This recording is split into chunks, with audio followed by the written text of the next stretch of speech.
Rabbit tortoise model for cancer cure. और इस technique के 4 ही नियम हैं और 4 नियम को समझाने के लिए मैं 10 ही मिनट लूंगा, 5 मिनट तो हो गए, फिर सवाल जवाब चाहे आप कितना भी करें।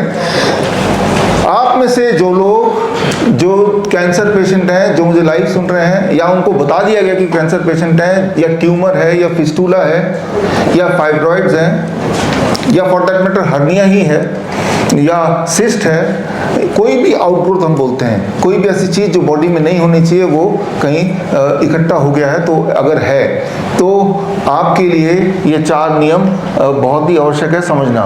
Rabbit tortoise model for cancer के 4 नियम आपके सामने मैं ला रहा हूँ, और 4 नियम को लाने के लिए ये मेरे पास ये मॉडल है। एक पहला नियम ये है कि हम में से हर एक के बॉडी में इस तरह के, कछुआ बोलता हूँ मैं, इंडोलेंट कैंसर सेल होते ही हैं। इंडोलेंट कैंसर सेल मतलब कछुआ की तरह, जो कि आपके बॉडी में बैठा तो है लेकिन आपके बॉडी को तंग नहीं करेगा, आपको मारेगा नहीं, आपको सफरिंग नहीं कराएगा, चुपचाप बैठा रहेगा, कभी कभी थोड़ा बहुत हिलता डुलता रहेगा जिससे आपको थोड़ा अजीबोगरीब कुछ ना कुछ लगेगा, but more less you will not die because of it. 100% लोग, जितने लोग मुझे सुन रहे हैं, अगर आपकी उम्र 40 से ज़्यादा है, आप सबके मेरे बॉडी के यहाँ पे थायराइड ग्लैंड में ये वाले सेल पक्का ही मिलेंगे। 70% लोगों के प्रोस्टेट ग्लैंड में मिलेंगे, अबाउट 40% महिलाओं के ब्रेस्ट में मिलेंगे कछुआ वाला ऐसा कैंसर सेल, जिसे मेडिकल भाषा में इंडोलेंट बोलते हैं, जो आपको तंग नहीं करेगा। कैंसर तो है वो, लेकिन उसकी वजह से हम ना तो मरेंगे ना वो आपको तंग करेगा। पहला नियम। दूसरा नियम यह है कि हम में से कुछ लोग, बहुत ही थोड़े, 1000 में से एक आध होंगे, जिनके बॉडी में एक और तरह का कैंसर सेल होता है जिसे बोलते हैं एग्रेसिव कैंसर सेल। खरगोश की तरह, जो एक ऑर्गन से दूसरे ऑर्गन भागता है, पूरे बॉडी को गंदा कर देगा, आपको दर्द होगा, ट्यूमर होगा, आप उससे मर सकते हैं या मर जाते हैं, खरगोश की तरह। लेकिन दूसरा नियम यह है कि अभी तक मेडिकल साइंस में ऐसा कोई टेक्नोलॉजी नहीं है जिससे ये पता चल सके, डायग्नोस हो सके कि आपके बॉडी का जो कैंसर सेल डायग्नोस किया गया है वो कछुआ वाला था या वो खरगोश वाला है। वो बायोप्सी हो, मेमोग्राम हो, पेट स्कैन हो, उससे ये डिफरेंशिएट नहीं होता है।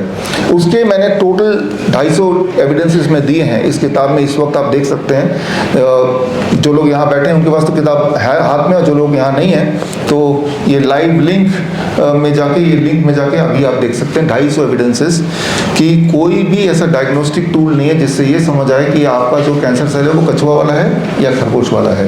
उदाहरण के तौर पे ये जानना भी चाहती थी मेडिकल साइंस कि क्या हम ये पता कर सकते हैं क्या बायोप्सी कितना रिलायबल है, ये जानना चाहते हैं। तो बायोप्सी क्या होता है मैं आपको थोड़ा समझा दूं। आपके बॉडी के किसी भी एक भाग से, जिस भाग में कैंसर होने की उम्मीद है या ऐसा होने लगता है, तो उस भाग से एक छोटा सा टुकड़ा लेना, उसका स्लाइड में कन्वर्ट करना, उस स्लाइड को पैथोलॉजिस्ट को देते हैं, पैथोलॉजिस्ट उसको देख के बोलते हैं कैंसर है कि नहीं है। तो ऐसा ही एक स्लाइड आपके सामने दिख रहा है, ये स्लाइड मेरे हाथ में भी है, इस स्लाइड में आपको बांट भी देता हूँ। Somebody may distribute this. So ये स्लाइड इसी तरह से, यहाँ तो सब हम लोग पैथोलॉजिस्ट नहीं, हम में से कोई ज़्यादातर जर्नलिस्ट हैं, तो और ऐसे ही बांट देते हैं जैसे हमने अभी आपको बांटा, और ये यहाँ पे, और उनसे पूछा गया पैथोलॉजिस्ट से कि देख के बताओ, ये जो देख रहे हैं आप स्लाइड, ये स्लाइड नॉर्मल सेल है, एबनॉर्मल सेल है या ये कैंसर है? तीनों में से, नॉर्मल, एबनॉर्मल या कैंसर। 33% लोगों ने बोला लगभग कि भाई ये जो दिख रहा है ना ये नॉर्मल है। 33% पैथोलॉजिस्ट ने बोला, पैथोलॉजिस्ट में 48% पैथोलॉजिस्ट ने बोला कि ये एबनॉर्मल है, और 19% पैथोलॉजिस्ट ने बोला ये कैंसर है। तो मतलब ये है कि आपके बॉडी में कैंसर है या नहीं है, या इलाज कराना कि नहीं कराना है, वो आप पे निर्भर नहीं करता, इस स्लाइड पे निर्भर नहीं करता, स्लाइड किसके हाथ में गया उस पर निर्भर करता है। वो 19% पैथोलॉजिस्ट के पास अगर आप गए तो यानी कि वो बोलेगा ये कैंसर है, आप इसमें कीमोथेरेपी करो, रेडिएशन करो, कुछ ना कुछ तो जरूर करो, राइट। तो जबकि अगर पहले वाले आप पैथोलॉजिस्ट के पास गए तो वो या तो एबनॉर्मल बोलेगा या नॉर्मल बोलेगा। तो अगर आप ये समझते हैं कि बायोप्सी में कैंसर आ गया तो वो भगवान का दिया हुआ वाणी है, तो वो नहीं है।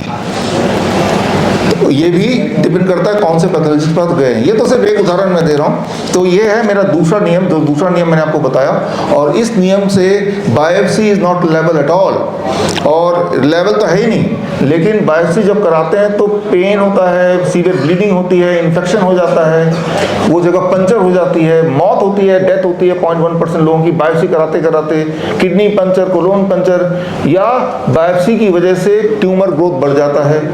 और जो बोन मैरो टेस्ट है, ये भी एक बायोप्सी है, उसमें ज़्यादातर लोगों ने बोला कि जब ये बायोप्सी होती है, बोन मैरो टेस्ट होता है, तो उनका जो पेन है, दर्द है, वो भयंकर दर्द है। तो एक ऐसा टेस्ट जो लेवल तो है ही नहीं, उल्टा उससे कैंसर फैल सकता है और दर्द भयंकर है, मौत हो सकती है, तो वो टेस्ट कराया जाता है। तो रूल नंबर 2 कि दुनिया का कोई भी टेस्ट नहीं है जो क्लियरली बताए कि कैंसर है या नहीं, या कैंसर है तो आपको वो तंग करने वाला कैंसर है या नहीं।